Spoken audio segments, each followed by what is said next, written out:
రాష్ట్రం కోసం ప్రాణాలు త్యాగం చేసిన మరో 36 మంది అమరులను గుర్తించింది ప్రభుత్వం. దీనికి సంబంధించి జీవోను రిలీజ్ చేసింది. అమరుల కుటుంబాలకు ఆర్థిక సాయాన్ని కూడా రిలీజ్ చేసింది.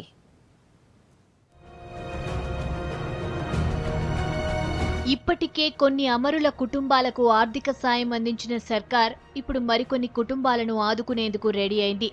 తెలంగాణ పోరాట సమయంలో చనిపోయిన వారిలో మరికొంతమంది అమరులను గుర్తిస్తూ ఉత్తర్వులిచ్చింది. ఇప్పటికే 4 విడతలుగా బాధిత కుటుంబాలను ఆదుకుంది సర్కార్. ఇప్పుడు 5వ విడత కింద మరో 36 మందిని గుర్తించింది.